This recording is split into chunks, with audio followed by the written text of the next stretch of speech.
It's another video from Ozzy's Robot. Brought to you by the Banana Collection. Hey everyone, welcome back, and come on in and take a look at another cool prototype toy. And as always, before we get rolling, get comfortable wherever you're at.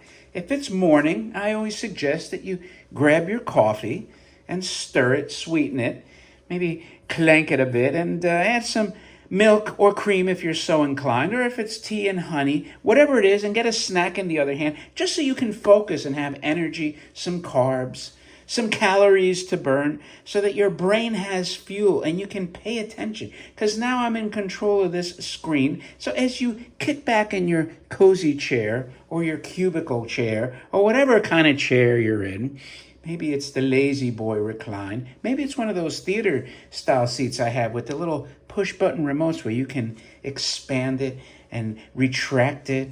Whatever it is. I even have the light up armrests on some. But anyway, enough of my nonsense. And by the way, if you're a lurker, subscribe. Look at that. I'm spilling my Dasani. Today is prototype week and Dasani water week. Anyway, I have this space capsule, and if you have any information on it, as I go through this video, feel free to contact and let me know. I believe it's a prototype. It looks like a prototype. It smells like a prototype, although I don't really know what prototypes smell like, but I'll assume that it smells like this. This is completely hand-painted. The question is it legitimately a prototype?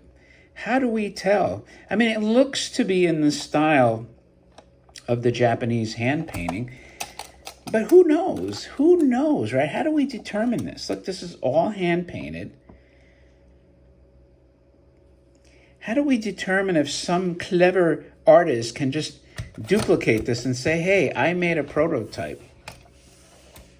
That's the dilemma, the quandary, the mystery of determining what's real and what's not. And, you know, in some respects, it's kind of hard. Now, this silvery finish, you could see, has almost like a purpley hue, which is kind of odd to me.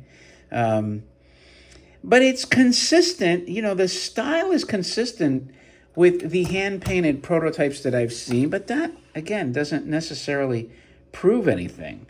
So it's a leap of faith. And unless, again, you know, some of you sleuths out there say, hey, I've seen this before. Somebody was peddling this. It's a fake.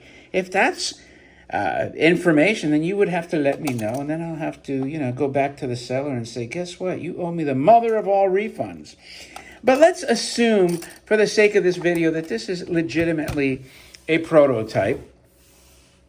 And again, this is the second one that I did show this on a previous live stream. And if you're not watching my live streams, shame on you.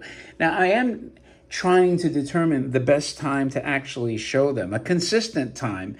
But, you know, my schedule's a little wonky, number one, and I don't really know what works for everybody. So you'd have to let me know in the comments, hey, do it Eastern time, Western time, this time, that time, this day of the week. If I can get some kind of general consensus, I'd say, all right, well, this seems to work. But until then, you know, I'm just winging it. But anyway, so you open this guy up, and it's a beautiful, let me lift this camera up, hand-painted astronaut. And again, this does seem consistent with what I would imagine, you know, the rest of the hand-painted Japanese prototypes typically look like. I don't imagine it, I see them.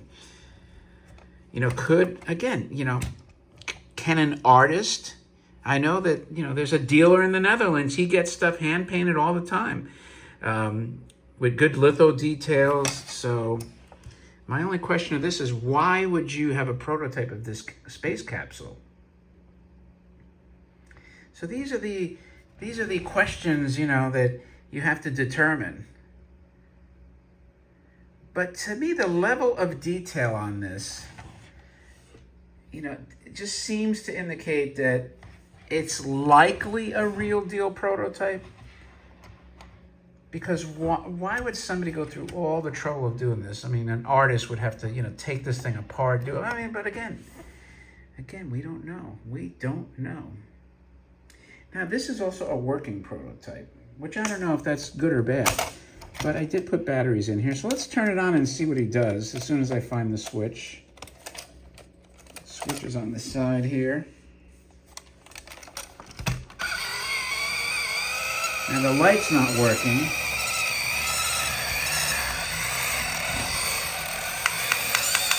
Oh, yeah, there we go.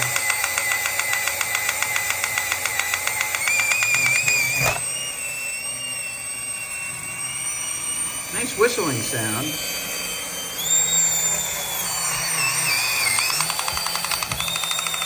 Now it's clicking faster.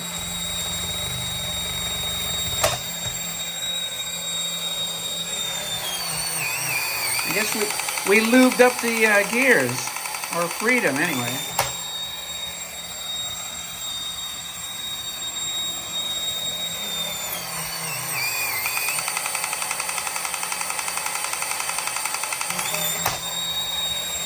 One more go around and then we'll turn it off.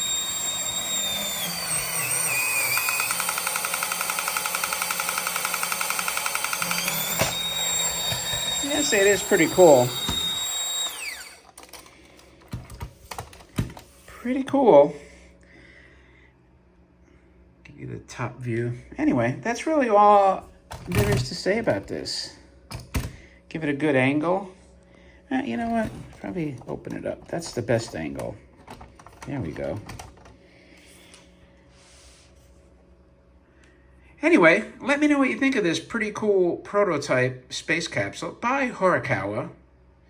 If you like this kind of stuff, I always suggest you please thumb up the video and share them if you can. Share them on the different social media groups. And with that, you know, listen, let's hope that it is what it is. If you happen to have a toy catalog, I would say from the later 60s maybe on with Horikawa, this could in fact be like a say pre-production sample type. They may, you know, if something like this shows up in a catalog with this paint pattern, then we know it's the real deal. So for you toy detectives out there, if you see anything like this, please let me know. Or if you have any other information on this, please let me know. With that, thank you for your time. It's greatly appreciated. And I, my friends, will talk to you later.